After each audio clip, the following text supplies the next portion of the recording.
अगर आप भी अपने नाम की वीडियो बनवाना चाहते हैं तो कमेंट में अपना नाम लिखें। बहुत अरसा पहले सल्तनत ज़रियाब में बादशाह सिकंदर और मलका ज़रीना हुकूमत करते थे। उनकी दो बेटियां आयशा और अलिशबा पूरे मुल्क में अपनी खूबसूरती के लिए मशहूर थीं, लेकिन दोनों के मिजाज में ज़मीन आसमान का फ़र्क था। बड़ी शहजादी आयशा बेहल हसीन थी, मगर उसका हुस्न उसके गुरूर तले छिप गया था। वो किसी को अपने बराबर नहीं समझती थी। दूसरी तरफ छोटी शहजादी अलिशबा सुबह की ताज़ा हवा की तरह मासूम और नरम दिल थी, जो महल के परिंदों से बातें करती और सबसे प्यार से पेश आती।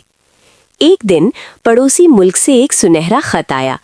ये शहजादा शहरियार की ताजपोशी की शानदार दावत थी। अलिशबा ये सुनकर खुशी से निहाल हो गई, लेकिन आयशा ने हमेशा की तरह बेदिली से कहा, मुझे इन फजूल महफिलों और शोर-ओ-गुल में कोई दिलचस्पी नहीं। ताहम बादशाह के इसरार पर वो जाने के लिए तैयार हो गई।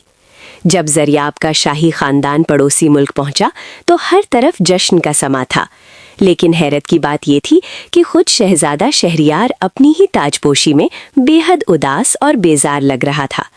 रक्स और मौसीकी के दौरान शहजादा हुजूम से बचने के लिए हॉल के कोने में आ गया, जहां उसकी नज़र शहजादी आयशा पर पड़ी, जो सबसे अलग थलग बेजारी से खड़ी थी। शहजादे ने करीब आकर पूछा, क्या आपको इस महफिल में कोई दिलचस्पी नहीं?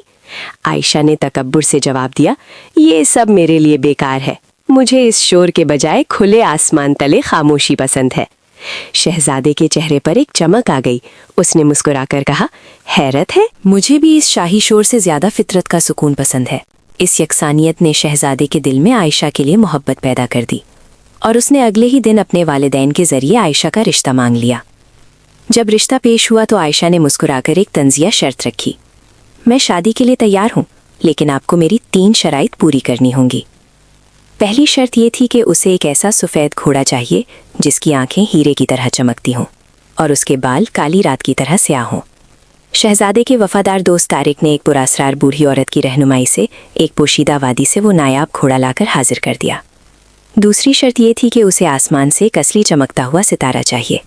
तारिक ने अपनी जान पर खेलकर एक दैव हैकल दरिंदे को शिकस्त दी, जो सितारों के गिरने वाली जगह का मुहाफिज था, और एक चमकता हुआ सितारा सुनहरे कपड़े में लपेट कर ले आया।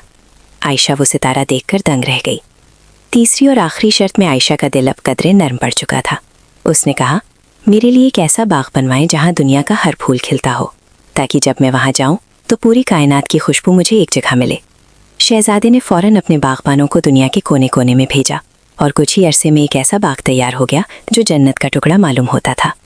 जब आयशा ने उस बाग में कदम रखा तो फूलों की खुशबू और शहजादे की अनथक मेहनत ने उसके अंदर का गरूर हमेशा के लिए ख़त्म कर दिया।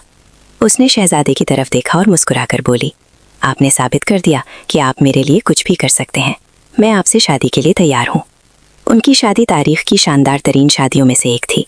आयशा अब एक अक्लमंद और नर्म दिल मलका बन चुकी थी। वो अक्सर शाम को अपने सितारों वाले बाग में बैठती और शहजादा शहरियार के साथ एक पुरसुकून और मोहब्बत भरी जिंदगी गुजारने लगी।